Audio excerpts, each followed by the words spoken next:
चलो देखो बेटा, लास्ट क्लास में हम लोगों ने वर्किंग कैपिटल शुरू किया था। वर्किंग कैपिटल में आपने कर लिया था ऑपरेटिंग साइकिल मेथड। अब आज दूसरा मेथड करना है estimation of working capital based on individual asset and liability. तो कल ये फॉर्मेट हम लोगों ने लिखा था, सबने लिख लिया है फॉर्मेट। चलो अब इसके नीचे बेटा लिखना शुरू करो, लिखिए।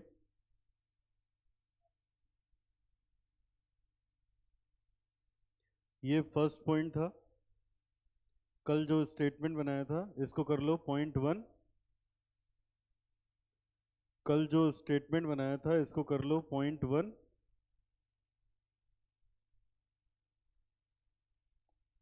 अब आगे लिखो आज पॉइंट 2।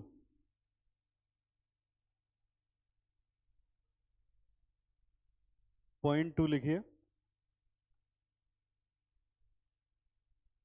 लिखिए stock of raw material, stock of raw material is calculated as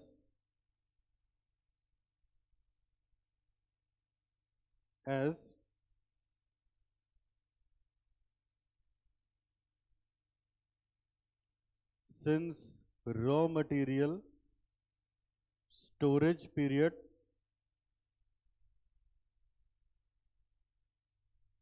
का फॉर्मूला होता है average stock of raw material divided by annual raw material consumed into 365 days। तो यहां से आ जाएगा average stock of raw material, average stock of raw material हो जाएगा annual raw material consumed divided by 365 multiplied bye raw material storage period.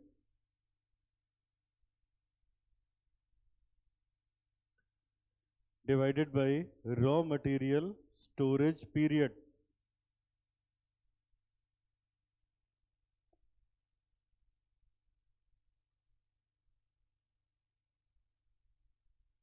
इसी के नीचे लिखिए और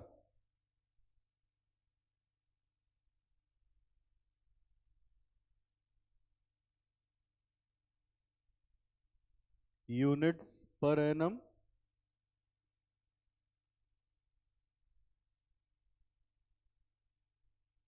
multiplied by cost of raw material per unit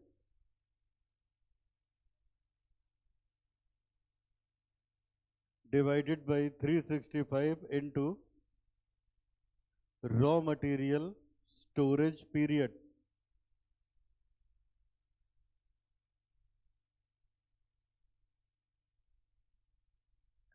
raw material storage period.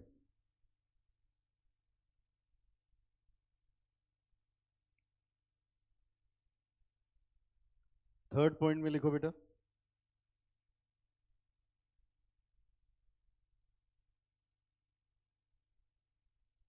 Stock of work in progress,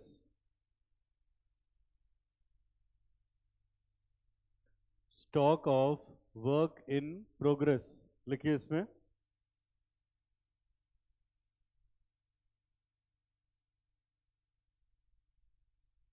work in progress 3 part में divided है। पहला है raw material,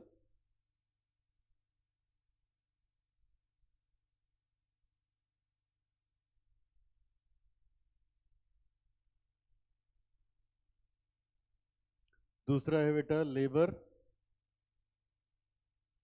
और अगला है ओवरहेड।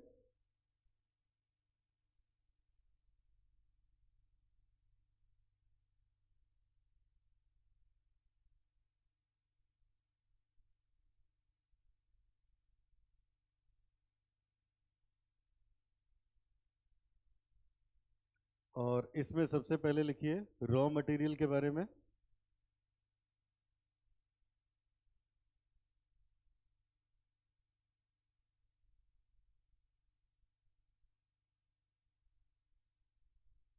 लिखिए total raw material consumed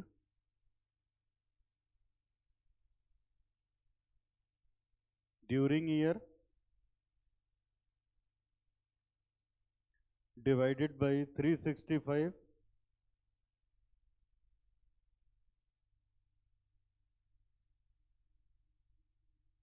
multiplied by WIP holding period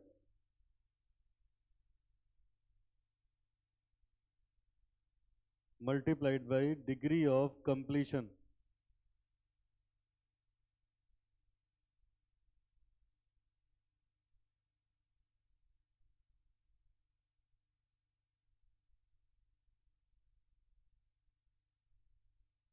अगला लिखिए ऐसे labour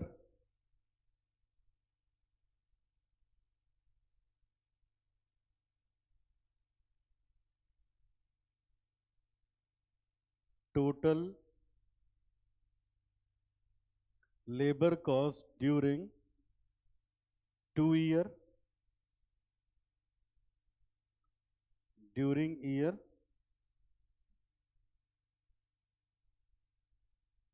divided by 365 multiplied by WIP holding period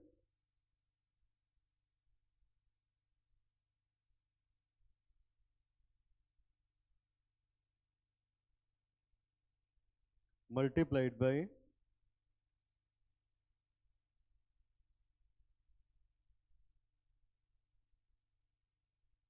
degree of completion।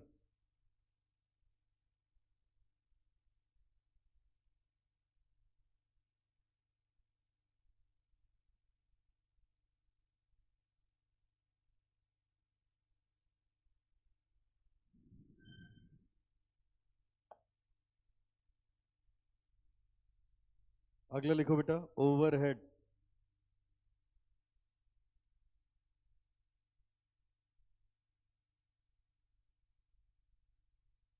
Formula लिखिए total overhead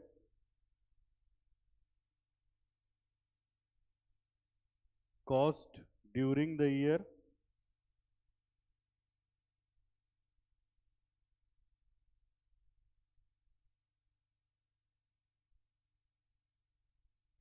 divided by 365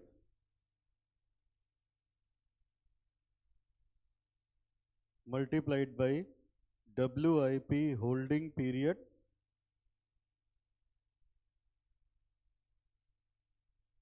multiplied by degree of completion।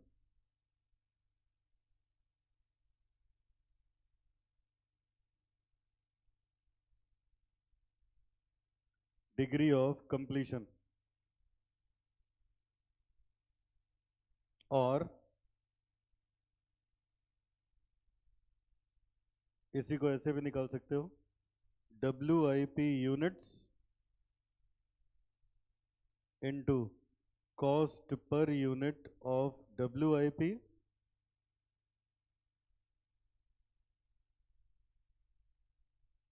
Upon 365 multiplied by WIP storage period।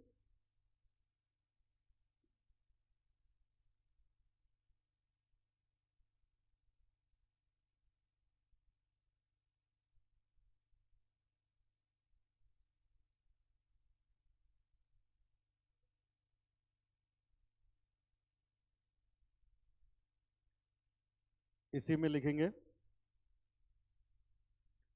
If degree of completion is not given in any question,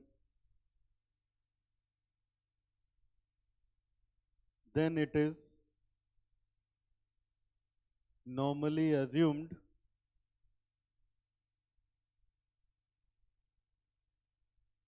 that degree of completion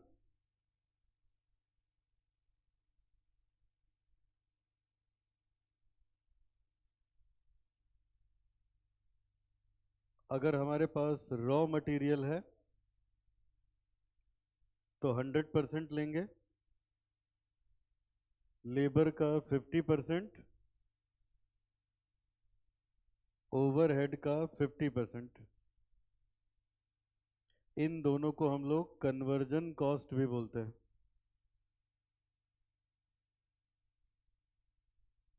इन दोनों को conversion cost भी बोलते हैं।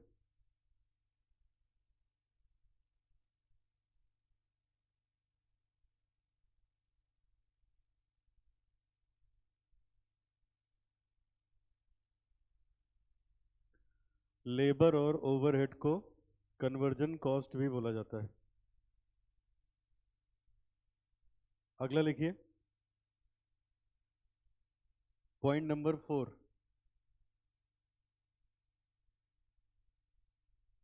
Stock of finished goods.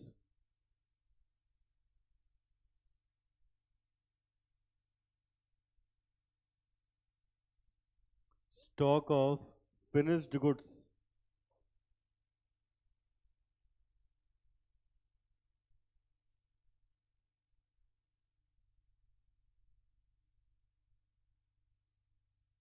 Formula लिखिए, annual cost,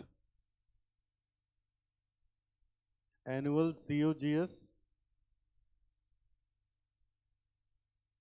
divided by 365 multiplied by finished goods storage period.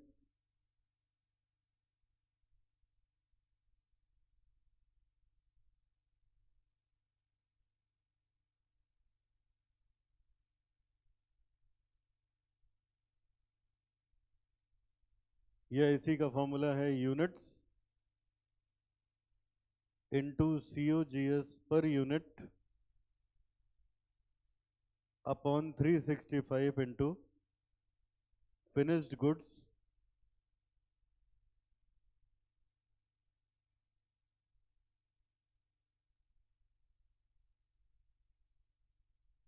Storage period.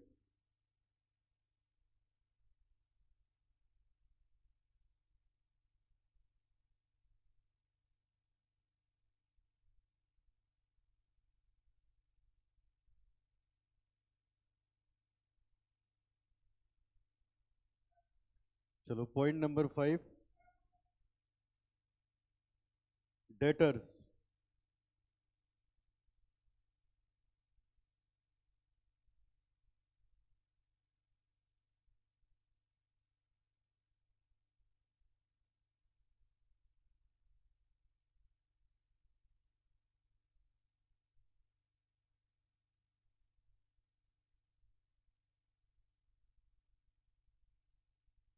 Debtors में लिखो बेटा, total credit cell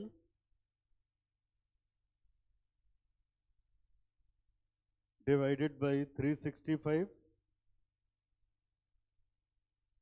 multiplied by debtor collection period.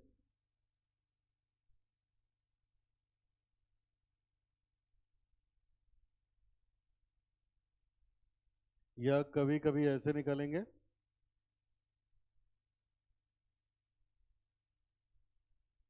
Units multiplied by selling price per unit upon 365 multiplied by debtor collection period.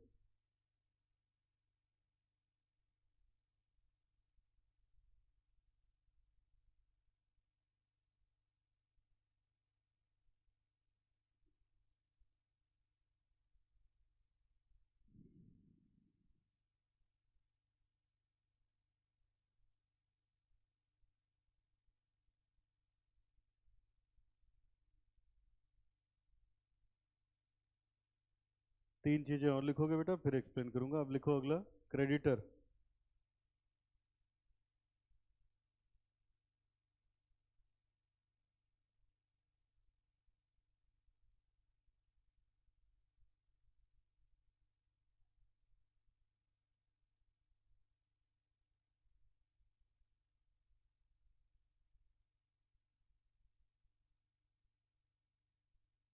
Creditor में लिखो बेटा, total credit purchase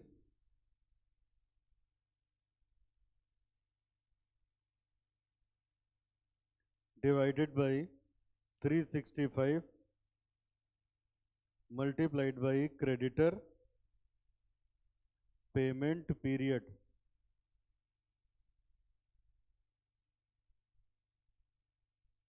या इसी को जरूरत पड़ने पे ऐसे निकालना पड़ेगा,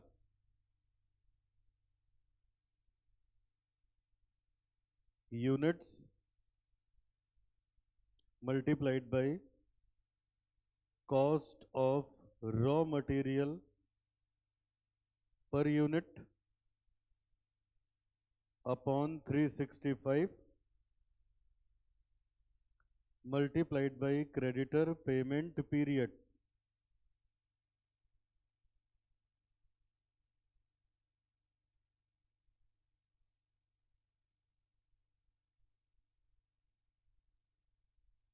पॉइंट 7 है outstanding wages.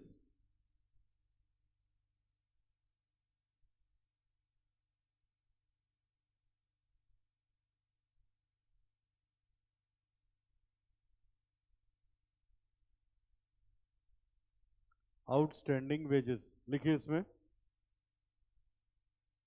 Total annual wages divided by 365 multiplied by time lag in payment of wages.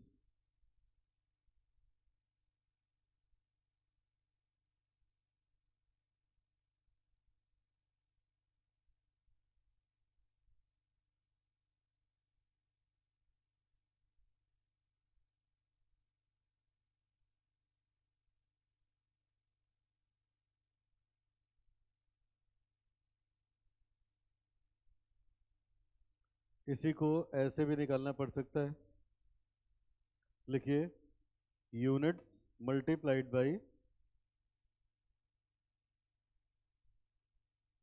Labour cost per unit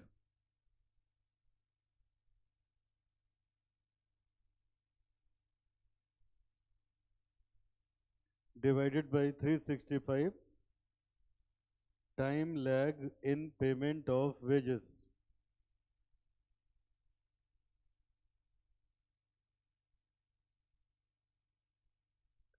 time lag in payment of wages.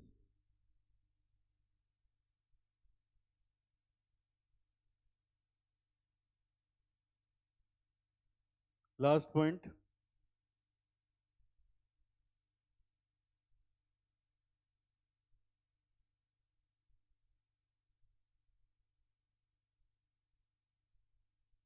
इसमें लिखेंगे बेटा outstanding overhead.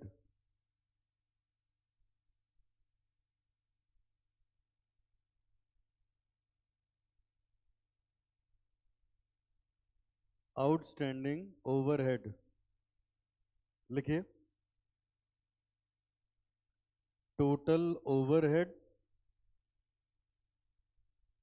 For the year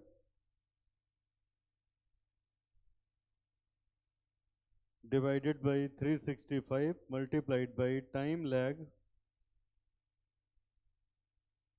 in payment of overhead।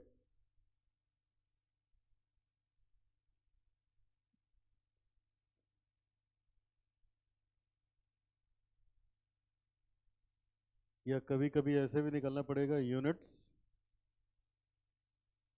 Multiplied by overhead cost per unit upon 365 multiplied by time lag in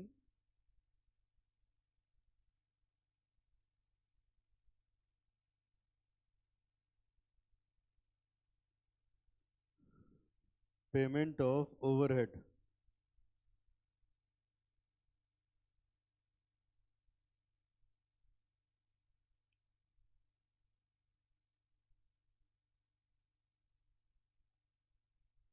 detail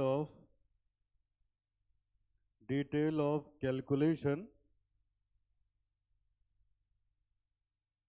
of prepaid expense and provision for taxation will be given in question.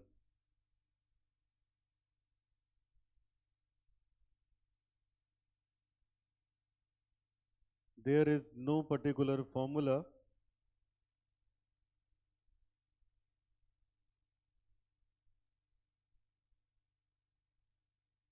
for calculation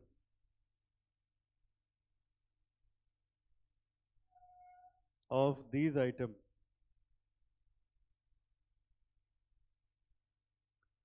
There is no particular formula for calculation of these items.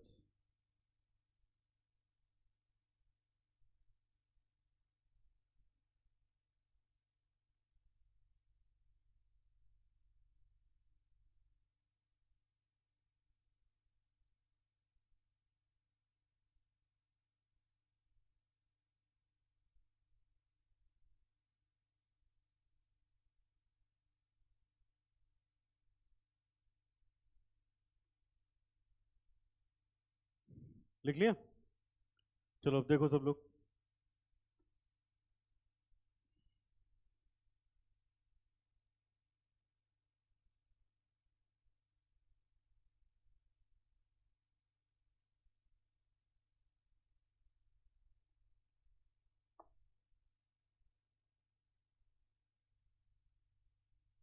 चलो देखो screen पे बेटा क्या लिखा है, सामने देखिए सब लोग। देखो अब यहाँ से आज मुझे एक्सप्लेन करना है, कल ये आपने लिखा था। अब देखो इधर हम लोग चैप्टर कर रहे थे वर्किंग कैपिटल एस्टिमेशन। अभी तक क्या क्या पढ़ा है इसमें? अभी तक हम लोगों ने एक चीज़ पढ़ा कि पहले तो इसका इंट्रोडक्शन पढ़ा, वर्किंग कैपिटल क्या होती है। फिर हम लोगों ने पढ़ा दो चीज़ों के बारे में, क्या क्या? एक पढ़ा हमने वर्किंग कैपिटल पॉलिसी कैसी होगी, और अगला पढ़ा था फाइनेंसिंग ऑफ वर्किंग कैपिटल। बताओ जरा वर्किंग कैपिटल पॉलिसी कितने टाइप की होगी, कौन कौन सा? एग्रेसिव, कंजर्वेटिव और मॉडरेट। और फाइनेंसिंग भी कितने तरीके की होगी? तीन, एग्रेसिव, मॉडरेट एंड कंजर्वेटिव। ये पढ़ा। अब इसके बाद हम लोगों ने यहाँ पढ़ा वर्किंग कैपिटल का एस्टिमेशन, वर्किंग कैपिटल को कैसे एस्टिमेट किया जाए। तो मैंने आपको बताया इसको एस्टिमेट करने के दो तरीके हैं बेटा। पहला ऑपरेटिंग साइकिल मेथड, ये पढ़ डाला, ऑपरेटिंग साइकिल से वर्किंग कैपिटल निकाल ली। अब दूसरा यहाँ पढ़ने जा रहे हैं, दूसरा पढ़ने जा रहे हैं कि एक एक आइटम करंट एसेट का ढूंढना, उसका टोटल लगाना, एक एक आइटम करंट लायबिलिटी का ढूंढना, उसका टोटल लगाना, फिर इसके टोटल में से इसका टोटल ए माइनस बी करेंगे तो निकल के आ जाएगा वर्किंग कैपिटल। ठीक है, और इसके क्वेश्चन एग्जाम में ज़्यादा आते हैं, तो इसका नाम मैंने रखा है इस कंसेप्ट का estimation of working capital requirement based on individual current assets and current liability. एक एक करंट एसेट, एक एक करंट लायबिलिटी के आधार पे वर्किंग कैपिटल कैसे निकाली जाए। तो देखो हम लोग ऐसे निकालते हैं, एग्जाम में आप ऐसे करोगे, पहले पेज पे ये चीज़ होगी, पहले लिखोगे करंट एसेट, क्वेश्चन पढ़ के इसमें से जो भी करंट एसेट हो वो आपको लिखना है, कुल मिला के इतने होते हैं। तो मैंने फॉर्मेट में सब लिखवा दिया। जैसे हमारे पास इन्वेंट्री आएगी, इन्वेंट्री का मतलब स्टॉक। स्टॉक तीन टाइप का होगा, मटेरियल का, वर्क इन प्रोग्रेस और फिनिश गुड्स का। उसके अलावा डेटर, प्रीपेड और कैश, इतने आइटम ज़्यादातर होते हैं करंट एसेट्स में। फिर करंट लाइबिलिटी में क्रेडिटर हो सकते हैं परचेज के, wages outstanding, overhead, provision for taxation. तो पहले हमने इसका टोटल किया, फिर इसका टोटल किया, फिर ए माइनस बी किया तो आ गई वर्किंग कैपिटल। फिर अगर कोई कंजर्वेटिव बिजनेसमैन है, कैसा बेटा, तो वो डरता है, तो वो थोड़ा सा मार्जिन लेके चलता है। उसकी वर्किंग कैपिटल आ रही होगी 1 लाख, लेकिन वो कहेगा इसको 20% बढ़ा लो और इसको लिखो 1,20,000।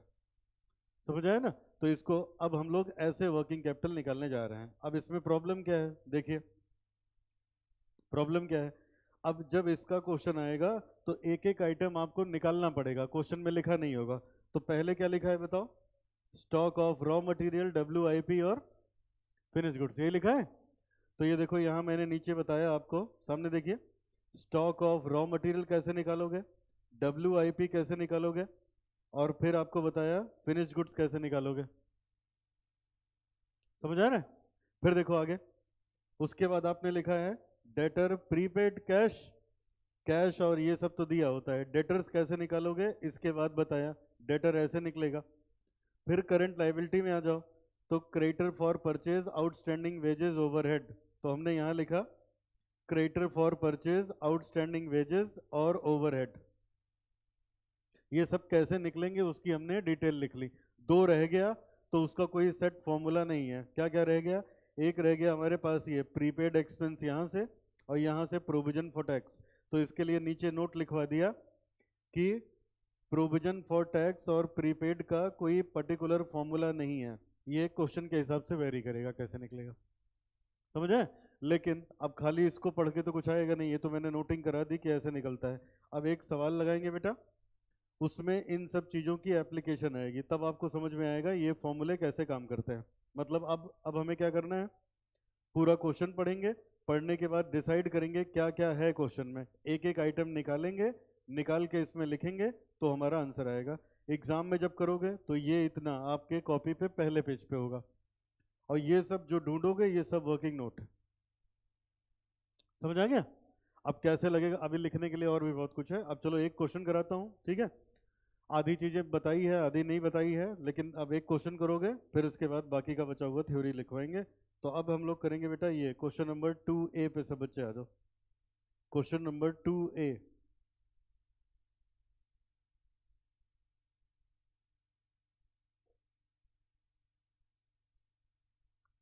क्वेश्चन नंबर 2A पे आ जाओ।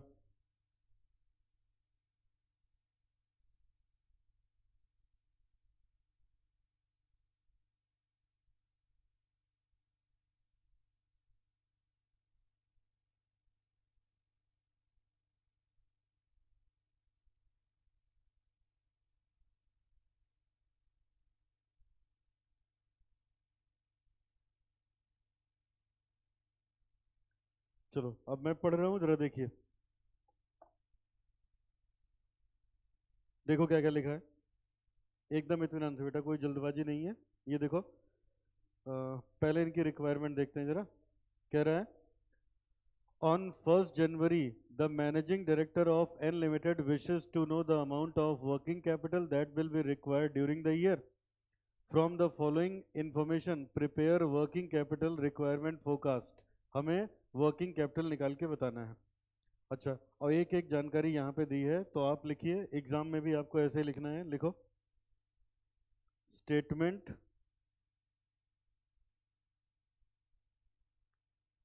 showing working capital requirement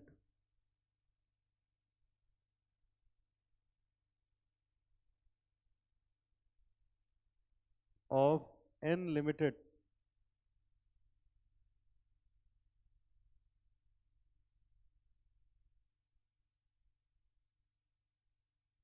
Statement showing working capital requirement of N Limited.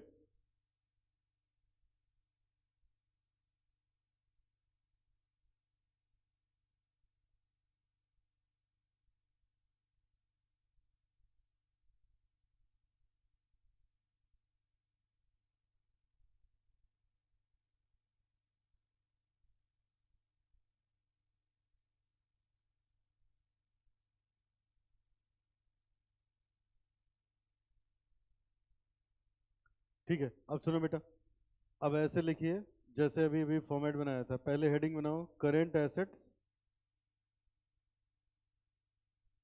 Current assets,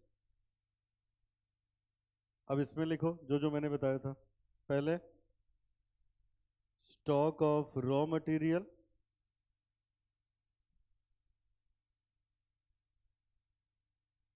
stock of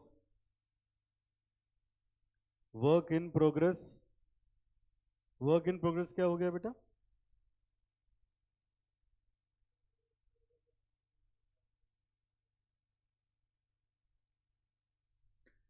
जिसकी डिग्री ऑफ कंप्लीशन 0% से ज्यादा और 100% से कम है, वही क्या है?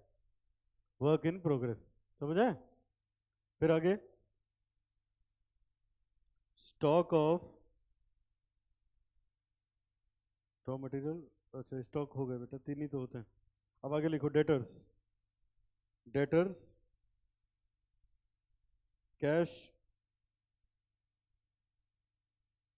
यहां से आ जाएगा टोटल करंट एसेट, बोलेंगे इसको ए। अगली हेडिंग लिखोगे current liability,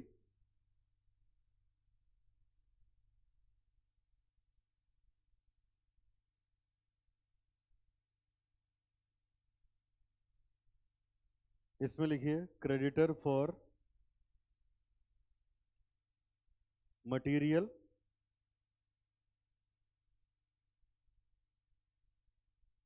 outstanding wages,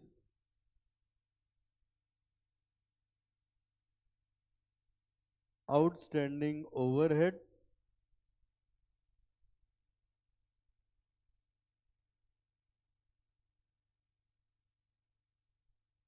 total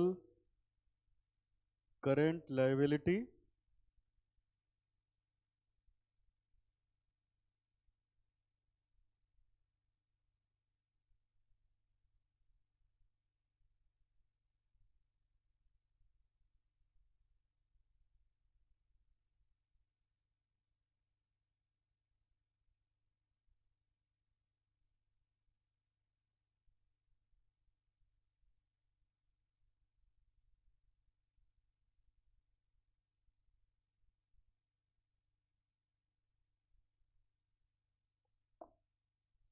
और इसका जो टोटल आएगा ये हो गया total of current liability.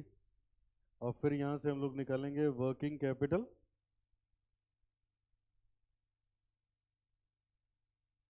A minus B.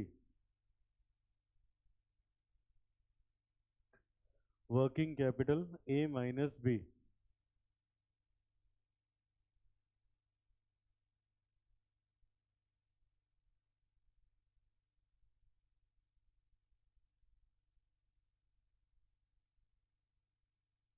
हो गया?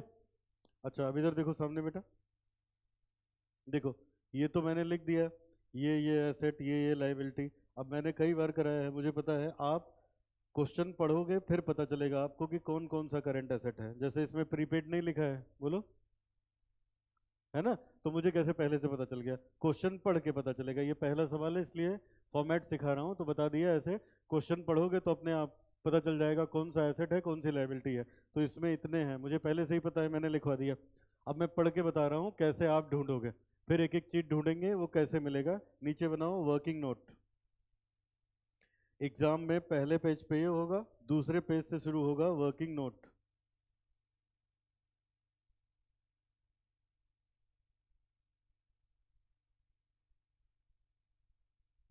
इसका नाम होगा calculation of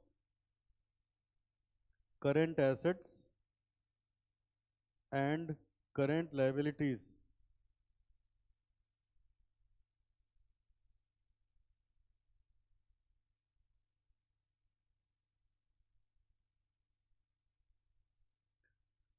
calculation of current assets and current liabilities.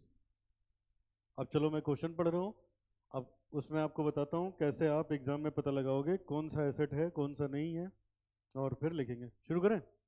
अब एकदम धीरे धीरे बेटा, कोई जल्दबाजी नहीं है, यहाँ से सारी बात समझ में आएगी आपको। और ये सब लिखवा दिया जिससे रिवीजन में भूलो मत, ये सब ऐसे कुछ मैं कराऊंगा नहीं, मतलब मैं आपको इसको बताऊंगा ये फॉर्मूला कैसे बनाया गया, तो खुद ही निकाल लोगे, रटना नहीं पड़ेगा, ठीक है? चलो अब देखो शुरुआत से। अब प्रैक्टिकली ऐसे निकलती है। आपका कोई क्लाइंट कभी भी आएगा वर्किंग कैपिटल के लिए तो ऐसे सारी इन्फॉर्मेशन लेके आएगा। पढ़ो क्या लिखा है फिर से।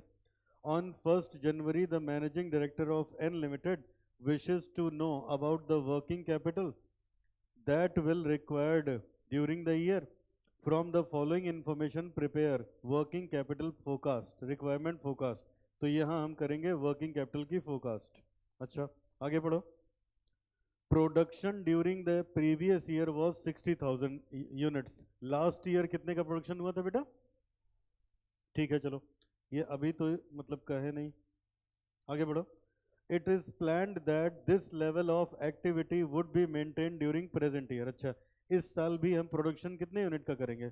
60,000 यूनिट्स का करेंगे। चलो ठीक है, ये बात ध्यान रखेंगे। आगे पढ़ो। अब कह रहा है the expected ratios of cost, the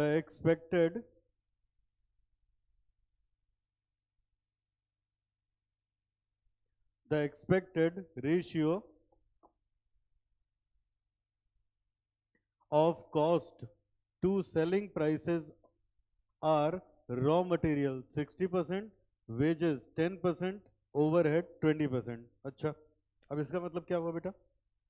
देखो मैं बताता हूँ, ये देखो ये लिखा है सेलिंग प्राइस इनका कितना है? 5 रुपए। बोलो, तो इसका मतलब 5 रुपए का 60%, 3 रुपए लग जाता है मटेरियल का एक यूनिट पे। 5 रुपए का 10%, 50 पैसा किस चीज का लग जाता है? वेजेस का। और बाकी जो 20% है वो किसका लग जाएगा? ओवरहेड्स का। तो ऐसे बनाओ जैसे मैं लिख रहा हूं, लिखो सेलिंग प्राइस पर यूनिट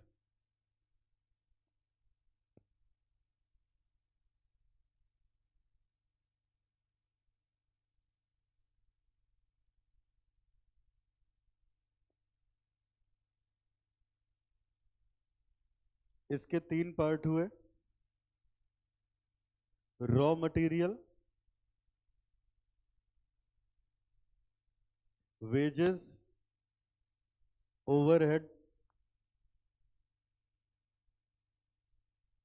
60% लिखा है उसने रॉ मटेरियल, 10% वेजेस और 20% ओवरहेड।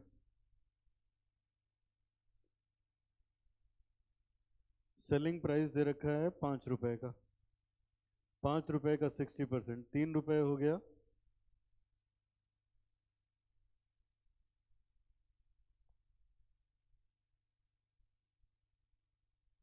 पाँच रुपए का 10% हो गया 50 पैसे।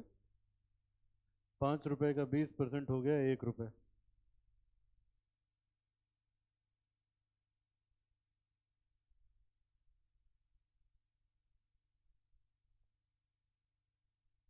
ठीक है। अच्छा इधर देखो मेरी तरफ, 60 में 10 ऐड करोगे कितना आएगा? 70 में 20 ऐड करोगे कितना आएगा? तो ये 90% की जानकारी दे रहा है, तो इसका मतलब बचा हुआ 10% प्रॉफिट होगा। ये सब तो खर्चे हैं ना, तो जो बाकी का 10% है वो क्या होगा? प्रॉफिट होगा। ये दिमाग में रखना अपने, ठीक है। अच्छा, तो ये बात इतनी हो गई। अब देखो एक एक इन्फॉर्मेशन ऐसे आपको इकट्ठा करनी होगी। चलो, तो जो मैंने कर लिया उसको हाईलाइट कर देता हूँ, इतना काम हो गया। अब आगे पढ़ो, क्या रहा है सब बच्चे देखो। अब यहां से पता चलेगा आपको, देखो इसमें लिखा है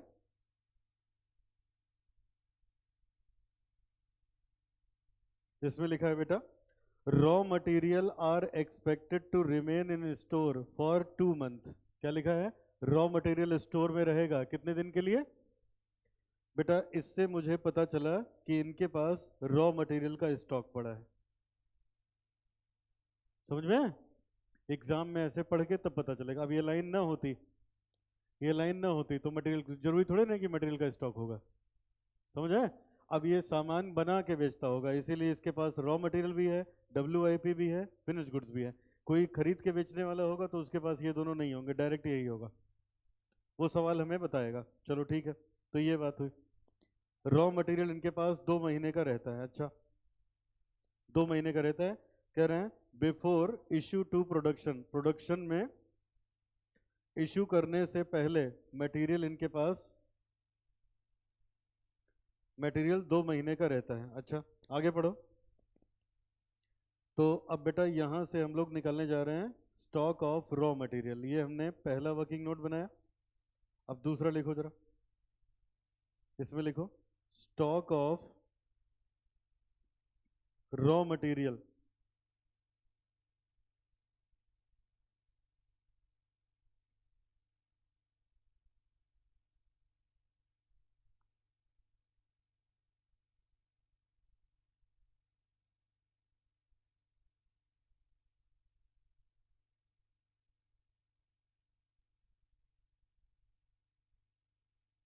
स्टॉक ऑफ रॉ मटेरियल निकालने बेटा।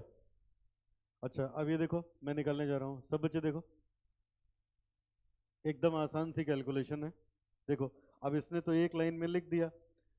जब कोई कंपनी से आपके पास आएगा तो ऐसे बता देंगे आपको कि 2 महीने का स्टॉक हम लोग रखते हैं, तो अब हमको निकालना पड़ेगा ना ये 2 महीने का कितना होगा। कैसे निकलेगा ये देखो यहाँ बता रहा हूँ। देखो बड़ा आसान है। ये बताओ एक यूनिट बनाने में मटेरियल कितने का लग जाता है। एक एक यूनिट बनाने में बेटा मटेरियल हम लोग के पास कितने का लग जाता है। 3 रुपए का लग जाता है। ठीक है 3 रुपए का लग जाता है। तो अब ये देखो, अभी ऊपर एक लाइन में लिखा था 60,000 यूनिट पहले बनाई थी, अभी भी उतनी बनाएंगे, तो 60,000 यूनिट बनाएंगे। बोलो। और इधर देखो, एक एक यूनिट बनाने में 3 रुपए का मटेरियल लगता है, तो बेटा 1,80,000 का मटेरियल लगा होगा इनको साल भर में। अच्छा ये बेटा साल भर का है, तो 2 महीने का कितना निकाल लोगे, वही तो होगा ना मटेरियल का स्टॉक। सीख रहे हो ना कैसे निकालना है। क्वेश्चन में ऐसे लिखा होगा, कोई जल्दबाजी नहीं है, तो बहुत आसान सा क्वेश्चन है, आ ही जाएगा। सीखो काम कैसे करना है। कैसे करना है कि 60,000 यूनिट बनाई है इन्होंने, एक यूनिट बनाने में 3 रुपए का मटेरियल लगता है, तो टोटल कितने का लगेगा 1,80,000। अब 60,000 यूनिट बनी है 12 महीने में, तो 12 महीने में 1,80,000, तो 2 महीने में जितना लगेगा मटेरियल उतना ये क्या करते हैं स्टॉक में रखते हैं। समझ आए। अब यही बात बेटा तुम लोग की बुक में लिखा होता है फॉर्मूला बना के, तो मैंने भी लिखवा दिया, वैसे इसका कोई मतलब नहीं है। ये देखो यहाँ पे अब ऐसे लिखा 60,000 यूनिट बनी है, एक यूनिट मटेरियल 3 रुपए में बना, चाहे 365 दिन लिखो चाहे 12 महीना लिखो, एक ही बात है। तो 2 महीने का कितना होगा, यही क्या है रॉ मटेरियल स्टोरेज पीरियड। समझ में आया फॉर्मूला। ठीक है ऐसे निकल जाएगा मटेरियल। चलो निकाल लेते हैं नीचे, लिखिए।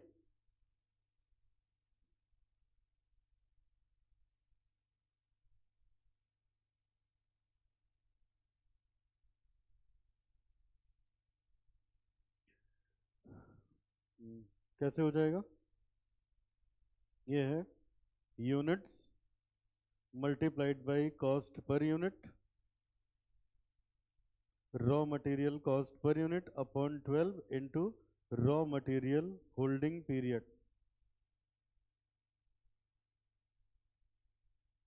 तो 60,000 मल्टीप्लाइड बाई 3 अपॉन 12 इंटू 2 कितना है बेटा 30,000। अब ये 30,000 ले चल के ऊपर लिख दो मेन स्टेटमेंट में 30,000। और यहाँ बताओ वर्किंग नोट नंबर 1।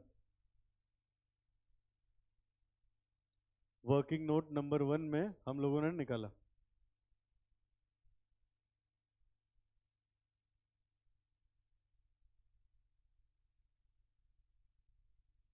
ठीक है अब आगे पढ़ो नेक्स्ट। बोलो बेटा यहाँ तक समझ आया सबको। अब ये देखो अगली लाइन क्या लिखा है, पढ़ो।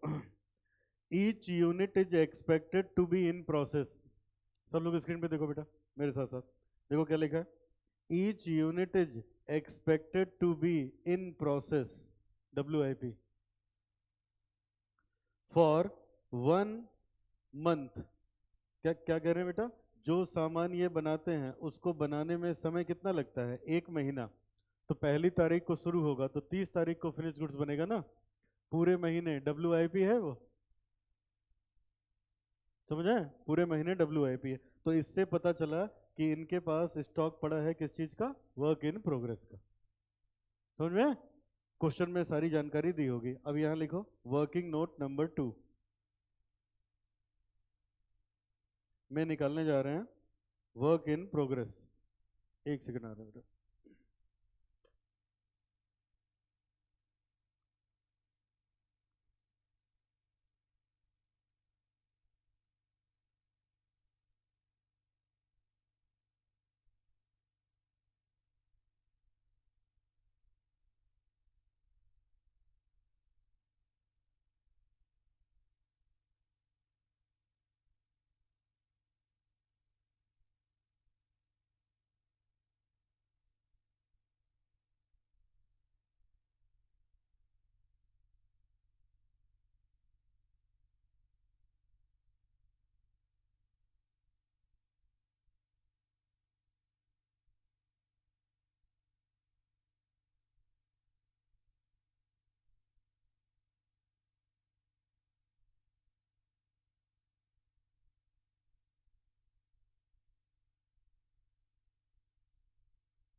हाँ बेटा, अब देखो सामने।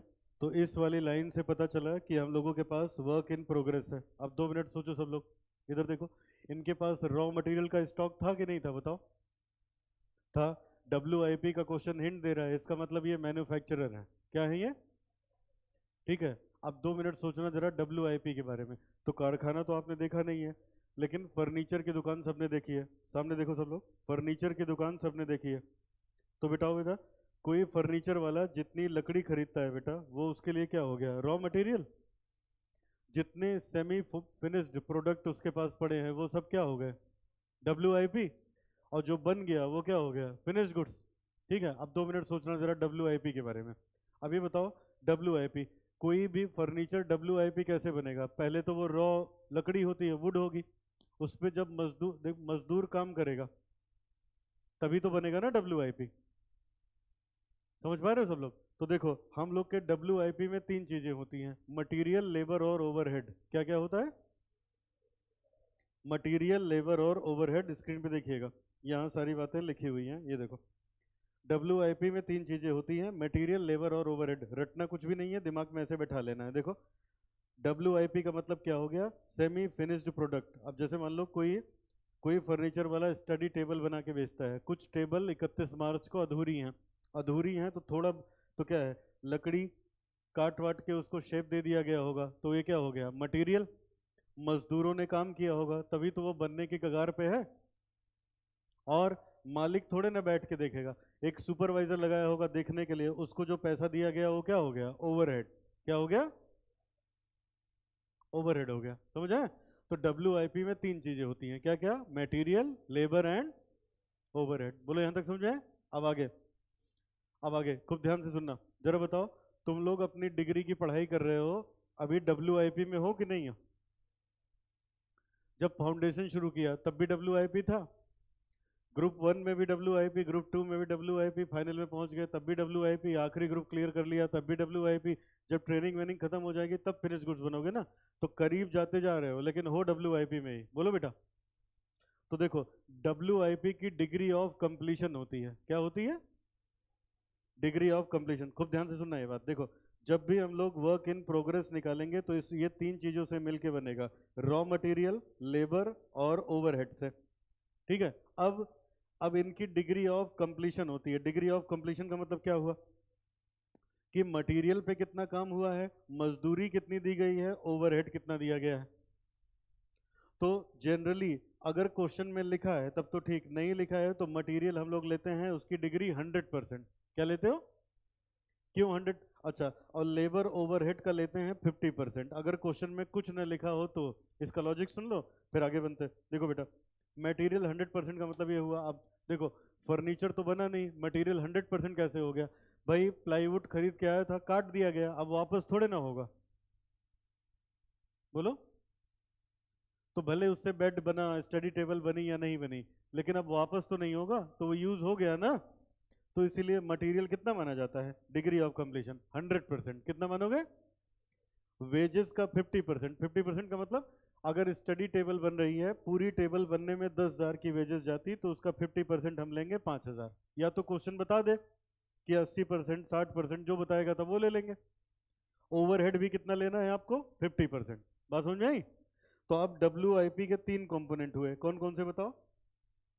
रॉ मटेरियल, लेबर और, अगर अगर क्वेश्चन में कुछ नहीं कहा गया है तो हम लेंगे मटेरियल 100%, लेबर 50%, ओवरहेड। और लेबर और ओवरहेड को एक साथ बोलते हैं कन्वर्जन कॉस्ट। क्या बोलते हैं? भाई जब मजदूर काम करते हैं तभी तो मटेरियल कन्वर्ट होके फिनिश गुड्स बन जाता है। ठीक है। तो अब हम लोग अपने सवाल में यहाँ पे निकालने चल रहे हैं स्टॉक ऑफ WIP। लिखो सब लोग, स्टॉक ऑफ WIP। बताओ, WIP कितनी चीजों से मिलके बना होगा? एक, रॉ मटेरियल से, फिर लेबर से, फिर ओवरहेड से। आइए पढ़ते हैं सवाल। अब ये लिखा है बेटा, each unit is expected to be in process for 1 month. बोलो यहां तक ठीक है? अब ये देखो जरा लिखने का तरीका, देखो क्या लिखा है। The raw material being fade into the pipeline immediately, material तुरंत इंसर्ट कर दिया जाता है, तो मतलब इसकी डिग्री है 100%। Labour and overhead accrue evenly during the month. Accrue evenly का मतलब होता है जैसे जैसे काम होता है वैसे वैसे पेमेंट दी जाती है, लेकिन क्लियरली कुछ कह नहीं रहा है, तो हम लोग मान लेंगे लेबर 50%, ओवरहेड 50% और मटेरियल कितना हो गया 100%। समझे? अच्छा, चलो एक तो ये बात हुई। तो अब सब बच्चे इधर देखो, बताओ मुझे, ये मैं पूरा कर लूँ तब लिखना। बताओ कितनी यूनिट बनाई गई थी? 60,000 यूनिट बनाई गई थी।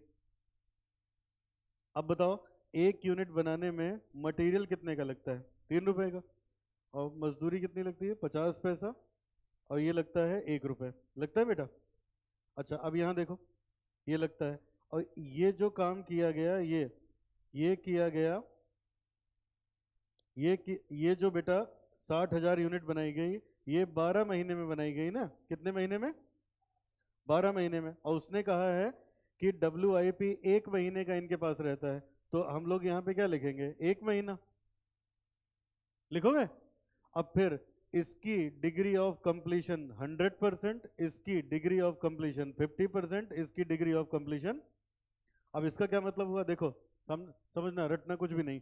वैसे तो ओवरहेड की पेमेंट जानी चाहिए 60,000 रुपए, कितनी बेटा?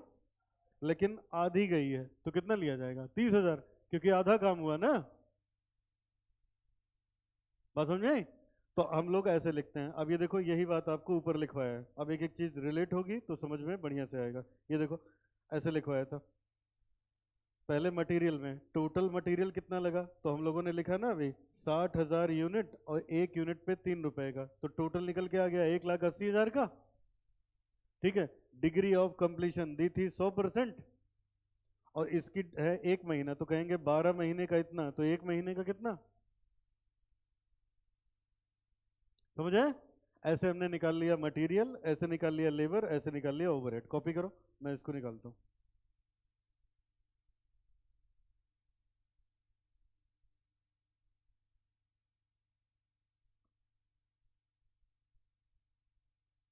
कितना आ रहा है टोटल?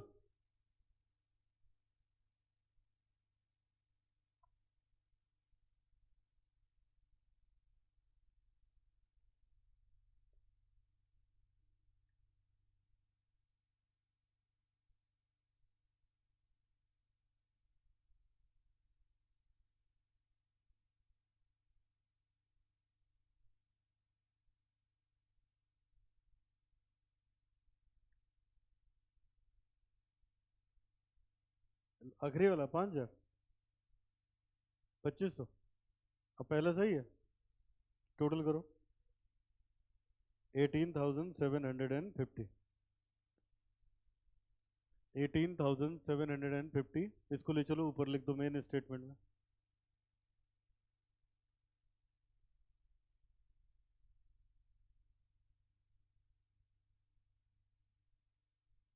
18,750।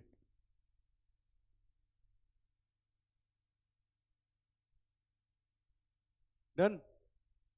ठीक है, अब इधर देखो, सब बच्चे सामने देखो, बताओ ईमानदारी से, WIP समझ में आया कि नहीं आया? ठीक है, अब सुनो, लॉन्ग कट से समझ गए हो, तो ये देखो शॉर्टकट, हम इसको ऐसे निकाल सकते थे, स्टॉक ऑफ WIP ऐसे लिख देते। देखो 60,000 यूनिट बनाई गई, बोलो 60,000 यूनिट बनाई गई बेटा। अब हम कहते हैं अगर 60,000 यूनिट बनाई गई, अच्छा इसको बनाने में लगा कितना? देखो मटेरियल 3 रुपए का, बोलो, और ये देखो लेबर ओवरहेड मिला के 1.5 रुपए हो रहा है, और उसका आधा कर दो 75 पैसा, बोलो। ठीक है, अब ये मल्टीप्लाई कर दिया, और अगर ये है 12 महीने का, तो 1 महीने का कितना? ये अपने आप डायरेक्ट आ जाएगा 18,750। अब आप कहोगे सर डिग्री कहाँ गई, तो ये देखो डिग्री इसी में है, सामने देख लो समझते हुए। देखो, इस 3 रुपए का 100% 3 रुपए होगा, इसलिए पूरा 3 रुपए लिखा है ना, और इन दोनों का सम 1.5 होता है ना, लेकिन उसका आधा लिया है कितना? 3.75, 0.75, तो हो गया ना आधा। तो एग्जाम में ये भी चलेगा अगर आपको कमांड है तो, समझ आए? तो मैं यहाँ लिख दे रहा हूँ, इसको कैसे निकाला? मटेरियल 3 रुपए का, लेबर एंड ओवरहेड ये हो जाएगा 50% ऑफ 1.5, तो ये आ गया 0.75। हम चाहते तो ऐसे भी कर लेते, लेकिन पहले वाले से करो, इससे कभी गलत नहीं होगा, कंफ्यूज भी नहीं होगा। जब डिटेल मेथड आता है तो ही शॉर्टकट समझ में आता है।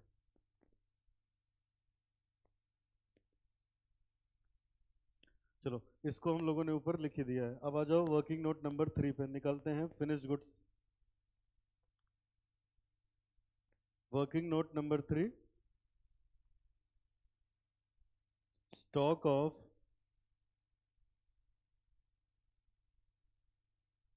Finished goods, stock of finished goods. घर जाके दो दो बार ये क्वेश्चन करोगे, ठीक है? एक बार आज शाम को, एक बार कल सुबह,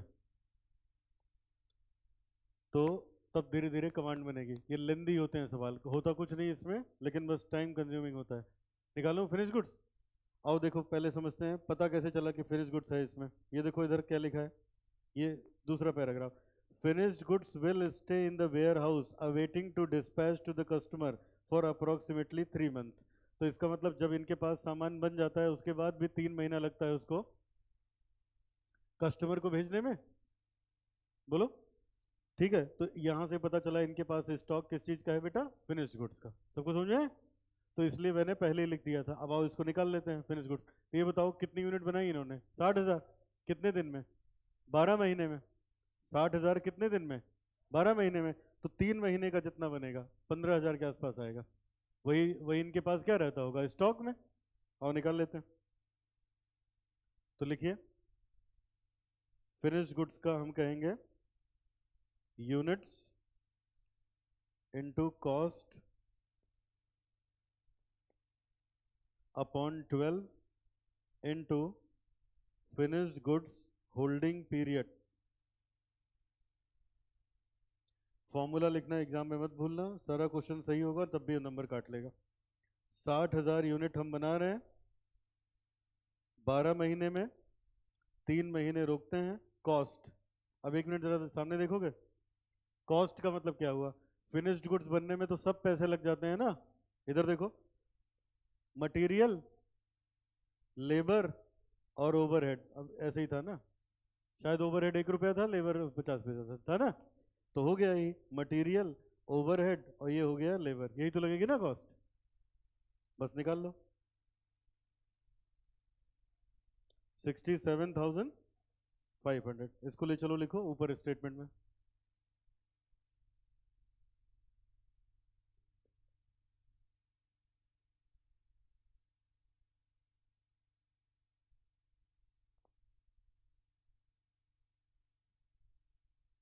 ऊपर लिख दिया 67,500। वर्किंग नोट नंबर 4 में निकालेंगे डेटर। चलो पॉइंट नंबर 4 में आ जाओ, calculation of debtor.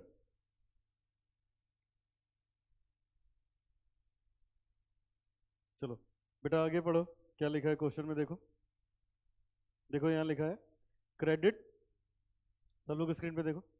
Credit allowed to debtor 3 month from the date of dispatch. जिस दिन हम सामान डिस्पैच कर देते हैं उसके 3 महीने बाद हमारा डेटर पैसा देता है हमको, यही तो मतलब हुआ ना।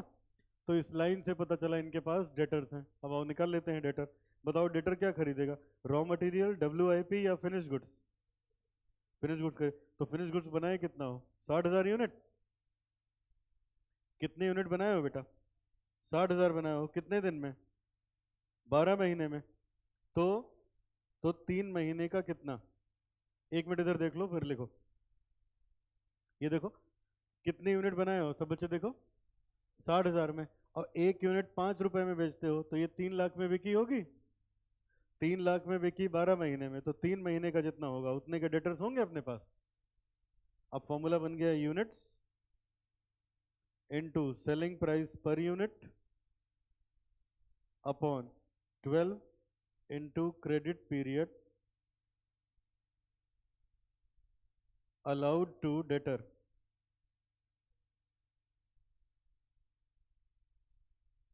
कितना बेटा? 75,000।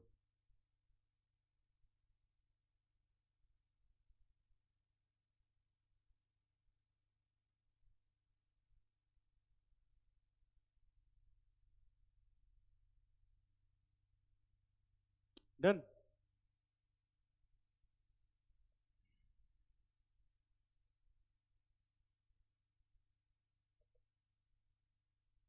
अच्छा अब एक मिनट सामने देखो सब बच्चे, ये बताओ ये क्या लिखा है स्क्रीन पे जो दिख रहा है आपको? अब देखो कभी कभी क्वेश्चन में कंफ्यूज करेगा, सामने देखो दो चीजें आपको देगा, क्रेडिट पीरियड और कलेक्शन पीरियड। क्या क्या देगा? ठीक है, तब ऐसे में हम लोग इससे काम करेंगे, इसको छोड़ देंगे। इसका क्या मतलब हुआ ये बताओ? जैसे हम 2 महीने का किसी को उधार देते हैं, तो आप बताओ क्या प्रैक्टिकली आदमी 2 महीने बाद पैसा दे ही देता है? क्या पता 2.5 महीने में देता हो, तो हमारा पैसा तो 2.5 महीने के लिए फंसा है ना। बोलो बेटा। तो जब ये है तो यही भारी पड़ेगा, क्या पता 1.5 महीने में देता हो एवरेज, कोई जल्दी कोई देर में, सबका एवरेज निकल के आ रहा है 1.5 महीने, तो हम किससे सवाल लगाएंगे? 1.5 महीने से। समझ आए? तो तब आप ऐसे, अब ये 75 जरा ऊपर लिख दो, 75,000। ठीक है, आगे 75 ही हो गया। कैश बेटा 20,000 का सवाल में दिया हुआ है, कैश डायरेक्ट लिख दो 20,000। ये देखो सबसे आखिरी लाइन में देखो क्या लिखा है, the company normally keeps cash in hand to the extent of 20,000।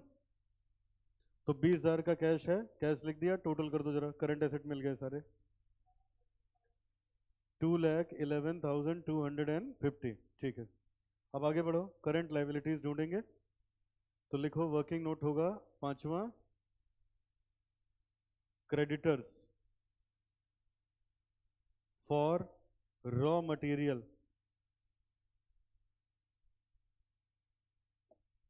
Creditors for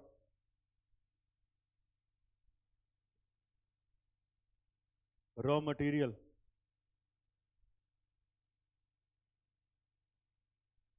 अब ये देखो बेटा, ये लाइन जिसकी जरूरत पहले पड़ती है वो बाद में दिया होगा।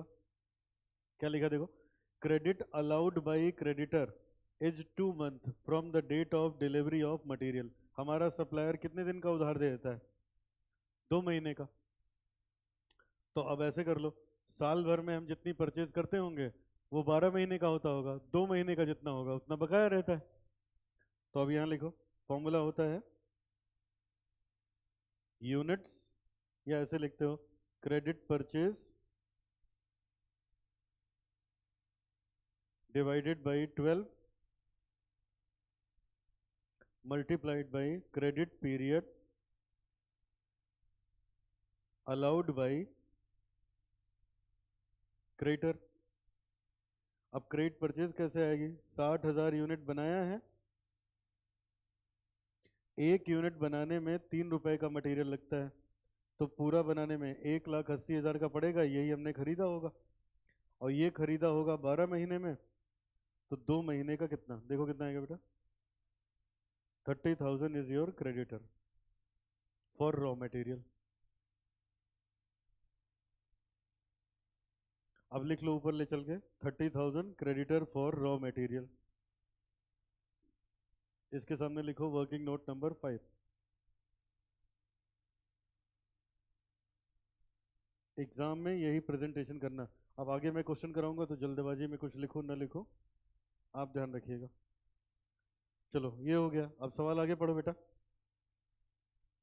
ये देखो क्या लिखा है, there is a regular production and sale cycle. क्या लिखा है बेटा? There is a regular production and, इसका क्या मतलब हुआ बताओ? शुगर मिल कितने दिन चलती है साल भर में? 6 महीने, तो 6 महीने बंद रहती है, तो ऐसा इनका नहीं है, रेगुलर इनका बिकता है। समझ आया इसका मतलब? वही ऊपर लिखा था, अक्रू इवनली, रोज माल बिकता है, इनका कोई सीजनल बिजनेस नहीं है। आगे बढ़े, फिर देखो क्या लिखा है, अब ये लाइन मेन है। बताओ मजदूरी कब दी जाती है? काम कराने से पहले या बाद में? तो सैलरी कब देते हो? पहले 1 महीने काम कराते हो तब अगले महीने देते हो ना, तो इनका भी वही सिस्टम है। Wages and overhead are paid on the first of each month, देखो कैसे घुमा रहा है, first of each month for the previous month, पिछले महीने का अगले महीने की पहली तारीख को दे दिया जाता है। मार्च वाली सैलरी कब देंगे? अप्रैल में, लेकिन 1 तारीख को ही रिलीज कर देंगे, तब भी 1 महीना तो बकाया रहा। तो अब निकाल लो आउटस्टैंडिंग लेबर और वो दो चीज मिल गया ना, overhead. Working note number 6,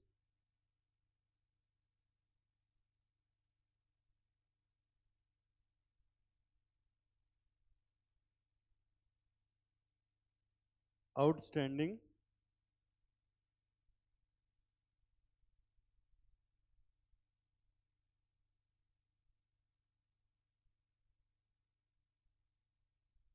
wages.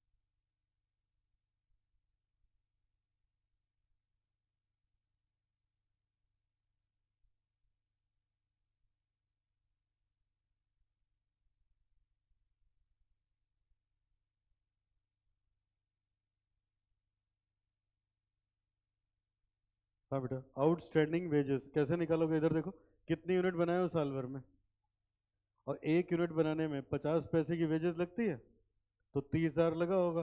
30,000 अगर 12 महीने में, तो 1 महीने का 2,500 units cost per unit.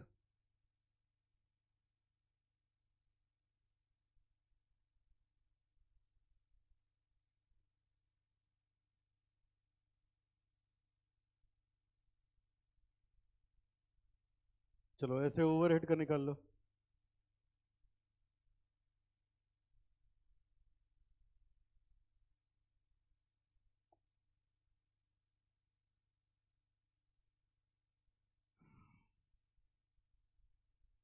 Outstanding overhead, साल भर में 60,000 यूनिट बनाया, 1 यूनिट में 1 रुपए का लगा, तो 60,000 लगा 12 महीने में, तो हर महीने का 5,000। अब ये 2,500 5,000 ऊपर आ जाएगा। टोटल करो बेटा करंट लायबिलिटी का, 37। अच्छा अब ये बी हुआ, ये ए माइनस बी कर दो, 173,750। ये आ गया आपका वर्किंग कैपिटल। इस तरीके से क्वेश्चन लगेगा। ये हो गया हम लोग का मेन आंसर।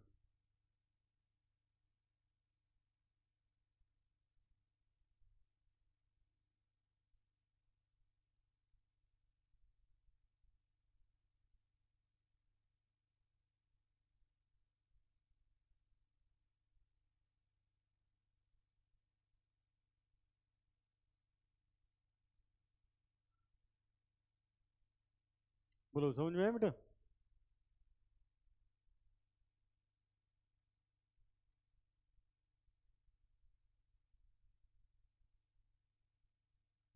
ठीक है आगे बढ़ो।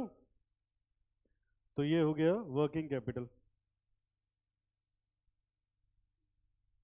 अच्छा अब इधर देखो, जो आज आज की क्लास शुरू करते ही जो लिखा था, अब वो समझ में आएगा आपको। देखो ये स्टेटमेंट तो पूरा क्लियर हो गया होगा कैसे कैसे आ रहा है। अब इधर देखो जरा सामने, बताओ रॉ मटेरियल कैसे निकालेंगे हम लोग? रॉ मटेरियल कैसे निकालेंगे?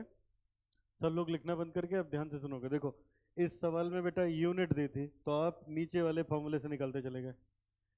बाकी के क्वेश्चन में यूनिट नहीं दी होगी, तो हम लोग ऐसे दिया होगा मटेरियल कंज्यूम्ड किया 12 लाख का साल भर में, तो हम कहेंगे 12 लाख का 12 महीने में, तो 1 महीने का निकल जाएगा, तो जितना साल भर में पड़ा रहता होगा। समझ आए? और अगर आप ये भी पूछो सर ये फॉर्मूला कहाँ से आया, तो ये ऑलरेडी आप कर चुके हो, raw material storage period operating cycle में निकाला है। ऑपरेटिंग साइकिल में रॉ मटेरियल स्टोरेज पीरियड निकाला है ना, वहीं से ये फॉर्मूला डेरिवेटेड है बेटा। इसी में से यही निकाला है। ये निकालोगे तो ये दोनों मल्टीप्लाई हो जाएंगे, 365 से डिवाइड हो जाएंगे। समझ आए? अच्छा और WIP वाला बता ही दिया आपको। फिनिश गुड्स का भी देखो, चाहे ऐसे करेंगे, फिनिश गुड्स हम लोगों ने निकाल लिया। अच्छा चलो, अब एक चीज़ और लिखवाऊंगा तब समझ में आएगा, अभी नहीं आएगा। तो ये हमने निकाल ली वर्किंग कैपिटल। फटाफट बताओ मुझे, मेरी तरफ देखो, लिखना बंद करो। बताओ वर्किंग कैपिटल क्या होती है? अब ये मत बोलना current asset minus current liability. Working capital क्या होती है? डे टू डे नीड्स को पूरा करने के लिए जितने पैसे की जरूरत पड़ती है वही क्या है? वर्किंग कैपिटल है। ठीक है, अब 2 मिनट ध्यान से सुनना। मुझको बताओ बेटा, हम लोगों ने डेटर कितना निकाला?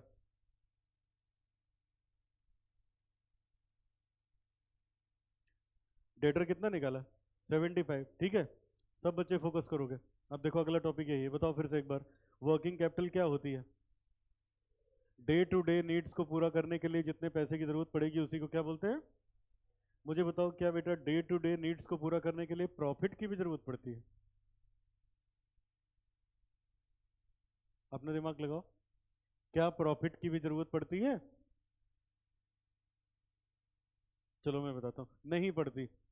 अरे वर्किंग कैपिटल का मतलब व्यापार चलाने के लिए ना, ऑर्गेनाइजेशन चलाने के लिए। वो तो जब बिकेगा माल तब प्रॉफिट आएगा ना। प्रॉफिट तो कस्टमर का हेडेक है, हमारी हेडेक तो कॉस्ट है। जब हम बना के तैयार कर लेंगे माल, बढ़िया होगा तो बिकेगा, प्रॉफिट सामने वाला देगा ना। बोलो फिर से, अब सुनिए। बताओ वर्किंग कैपिटल क्या होती है? डे टू डे नीड्स को पूरा करने के लिए जितने पैसे की आवश्यकता पड़ती है उसी को क्या बोलते हो? Working capital.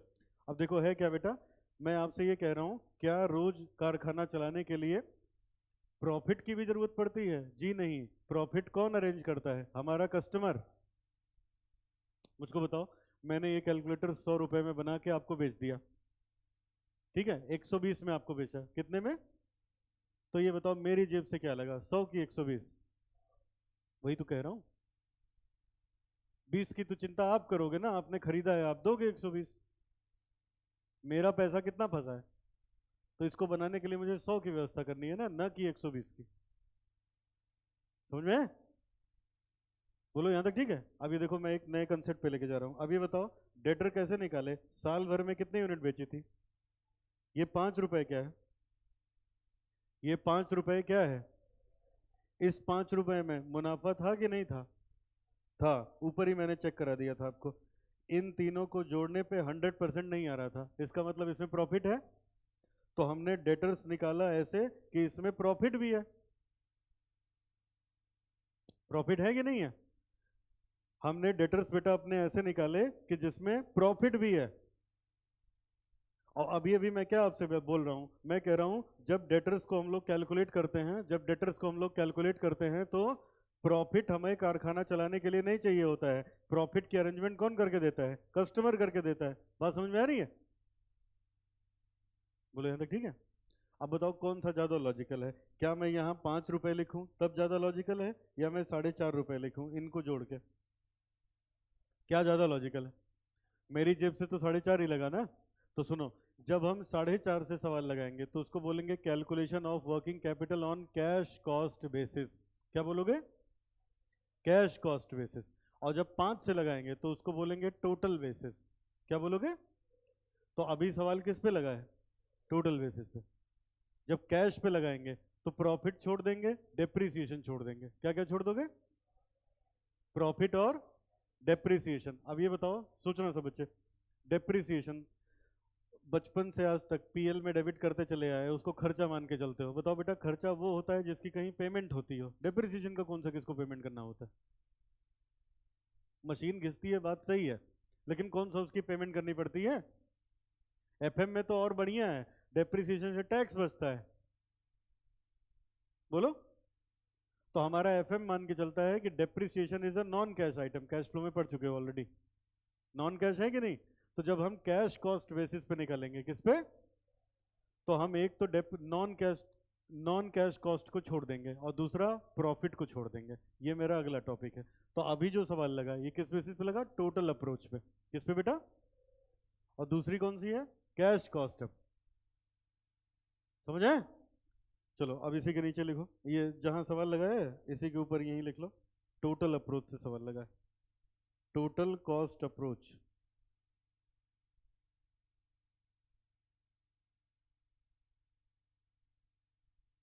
Total cost approach से सवाल लगा है।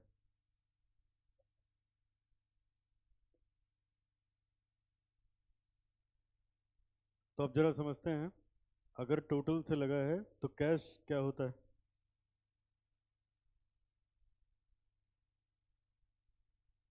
लिखो अगला कंसेप्ट। कितने किए हम लोगों ने? 7। 8वां लिखो, कंसेप्ट 8।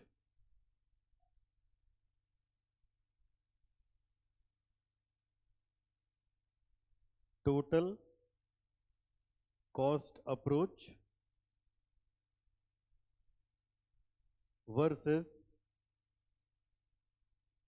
Cash cost approach.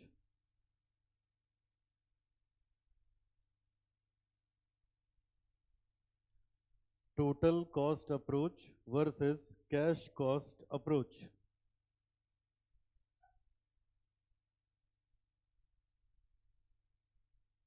लिखो, working capital estimation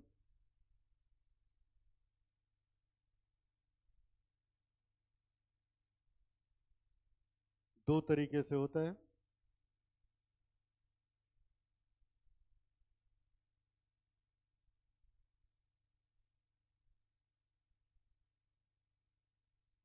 total cost approach, cash cost approach.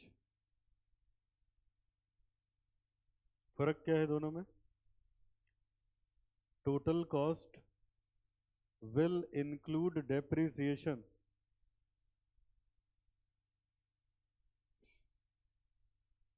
यहां लिखेंगे विल नॉट इंक्लूड डेप्रिसिएशन।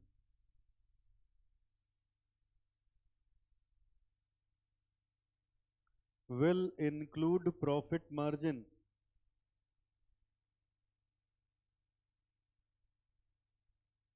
यहां लिखेंगे will not include profit margin.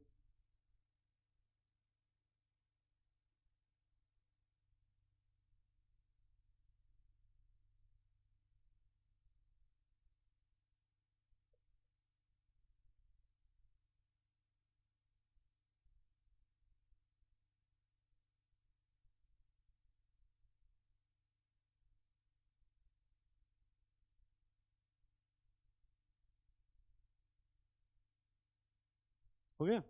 चलो बताओ, ग्रॉस बेसिस और कैश कॉस्ट में क्या, उसी टोटल को ग्रॉस भी बोलते हैं, दोनों में क्या फर्क है बताओ जरा। डेप्रिसिएशन किस में लिया जाएगा, किस में नहीं लिया जाएगा? लिख चुके हो ना इसको? अब ध्यान से मेरी तरफ देखना, बताओ डेप्रिसिएशन किस में लिया जाएगा, किस में नहीं लिया जाएगा? तो हम लोगों ने ये जो सवाल लगाया, इसमें डेप्रिसिएशन लिया है कि नहीं लिया है? ठीक है, डेप्रिसिएशन दिखा ही नहीं। डेप्रिसिएशन कैसा आइटम है, फिक्स्ड या वेरिएबल? फिक्स्ड या वेरिएबल? नहीं, फिक्स्ड ही होता है, खाली कॉस्ट में वेरिएबल होता है, बाकी हरदम पे। अरे मशीन चलाओ चाहे मत चलाओ, 10% डेप्रिसिएट होगी तो होगी, तो हो गया ना फिक्स। आई बस में वो कॉस्ट अकाउंटिंग में होता है, जब वो सर्विस कॉस्टिंग पढ़ते हो तो टायर जितना चलेगा उतना डेप्रिसिएट होगा, बाकी हर जगह। तो अब बताओ डेप्रिसिएशन कैसा है, फिक्स्ड या वेरिएबल? फिर बताओ, डेप्रिसिएशन डायरेक्ट है कि इनडायरेक्ट? डायरेक्ट है कि इनडायरेक्ट? इनडायरेक्ट। कैसा है?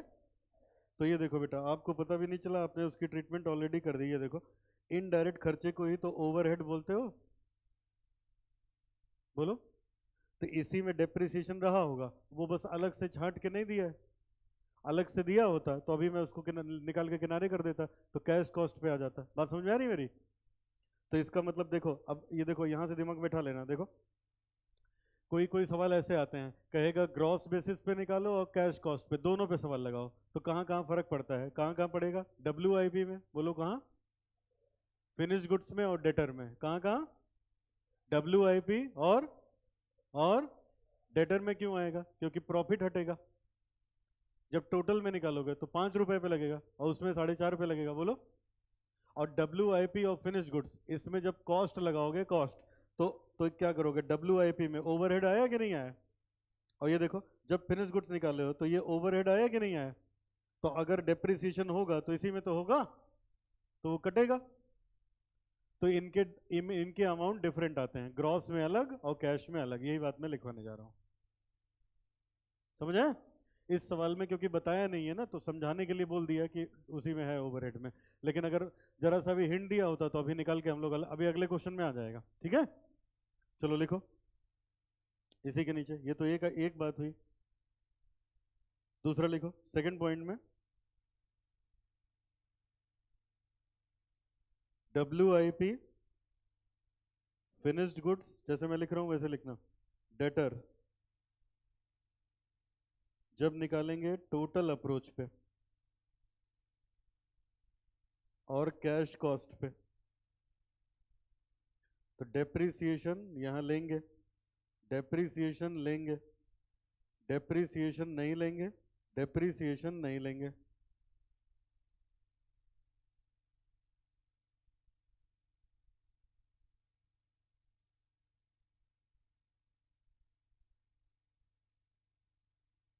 डेटर इसमें हम प्रॉफिट लेंगे, यहां पे प्रॉफिट नहीं लेंगे। तो यही तीन चीजें अलग आती हैं।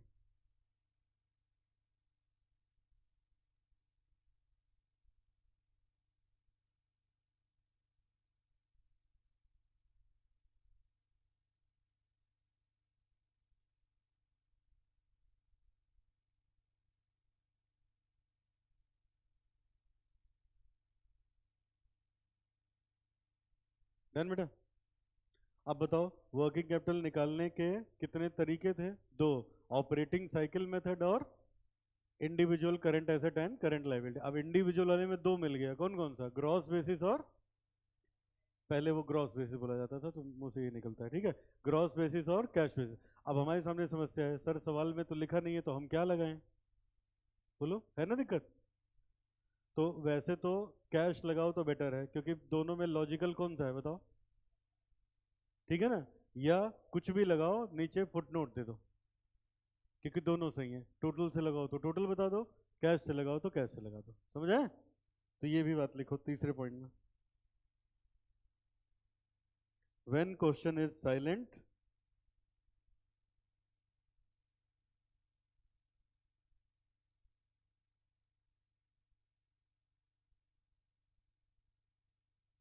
regarding total cost, approach और cash cost approach,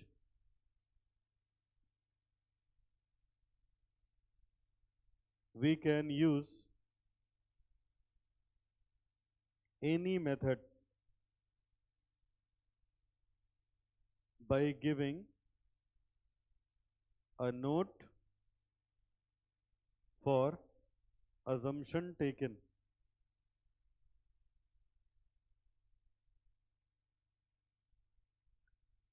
जो भी आप assumption लोगे उसके बेसिस पे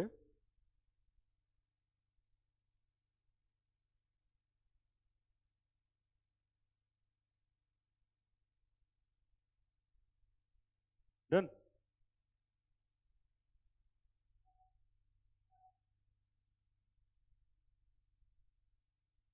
तो ये बताओ, जो सवाल अभी हम लोगों ने लगाया था बेटा, वो किस अप्रोच पे लगाया था जरा बताना?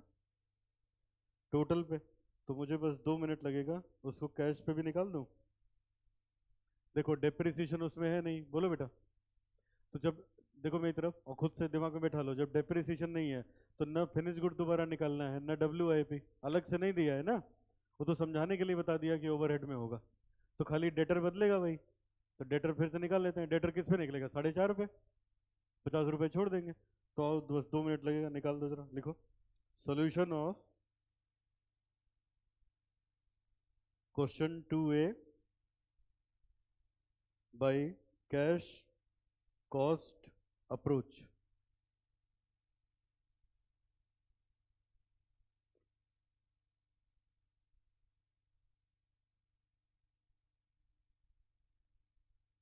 लिखो बेटा। अब देखो, उतना प्रेजेंटेशन नहीं बता रहा हूँ, शॉर्टकट में मैं लिख रहा हूँ। डेटर 60,000 यूनिट, अब तो पूरा याद है, कितनी बार क्वेश्चन लगा चुके हो। 60,000 यूनिट साल भर में बेचते हैं, और एक यूनिट ली जाएगी 4.5 रुपए की। 3 + 0.5 + 1, प्रॉफिट छोड़ देंगे। और ये 12 महीने का है, तो शायद 3 महीने का हम लोग उधार देते थे, तो ये आएगा 67,500। पिछले में देखो डेटर कितना आया था, हाँ 75 था, ठीक है। अभी देखो 4-5 हज़ार कम हो गया। तो अब अगर निकालें हम लोग वर्किंग कैपिटल, तो लिखेंगे करेंट एसेट और करेंट लायबिलिटी, और आ जाएगा वर्किंग कैपिटल। तो मुझको याद है बेटा, मैं फटाफट लिखता हूँ। 30,000 का आया था मटेरियल, 18,750 का था WIP, 67,500 का था फिनिश गुड्स, 67,500 का हो गया डेटर, और 20,000 इनके पास कैश था। टोटल आ जाएगा 203750। लाइबिलिटी में वही रहेगा, 30,000 का क्रेडिटर था, 2,500 की वेजेस थी, और 5,000 का ओवरहेड था। 37,500, 1,66,250।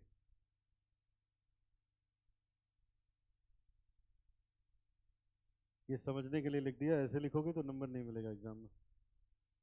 Raw material, WIP, finish goods, debtor, cash, creditor, wages, overhead.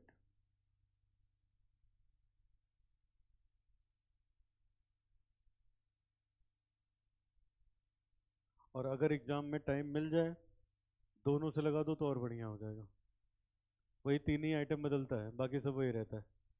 एक वर्किंग नोट एक्स्ट्रा बनता है बस। दोनों से लगा दोगे तो कहीं नंबर कटेगा ही नहीं। कितना भी दिमाग लगाएंगे।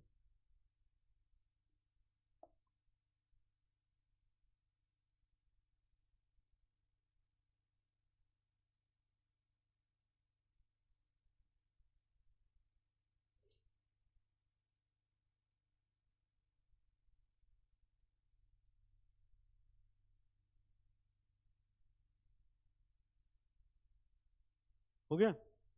अब लिखो जरा कंसेप्ट 9, सेफ्टी मार्जिन।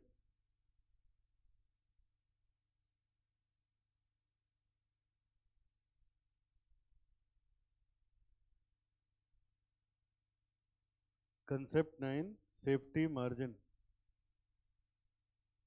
देखिए, sometimes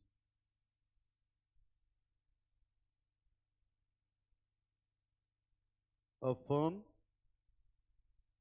may also like to have a safety margin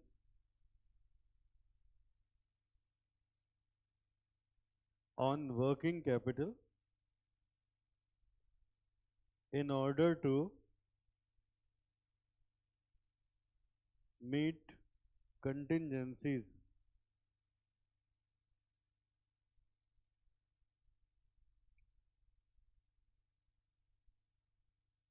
if any safety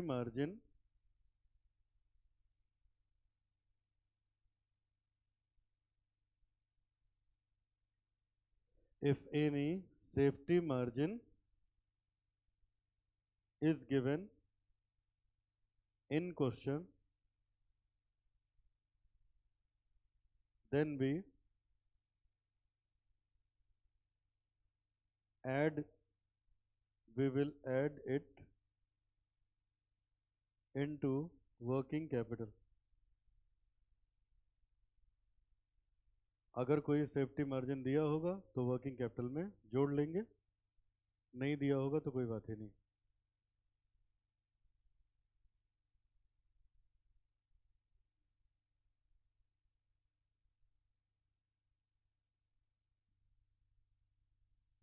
ठीक है बेटा, हो गया। चलो अब आज यहीं तक कर पाएंगे। अब अगली चीज़ करनी है कॉस्ट शीट। इस चैप्टर में कॉस्ट शीट भी बनानी पड़ती है, लेकिन वैसे नहीं बनती जैसे हर जगह बनाते हो। तो आज यहीं तक, बाकी नेक्स्ट क्लास में।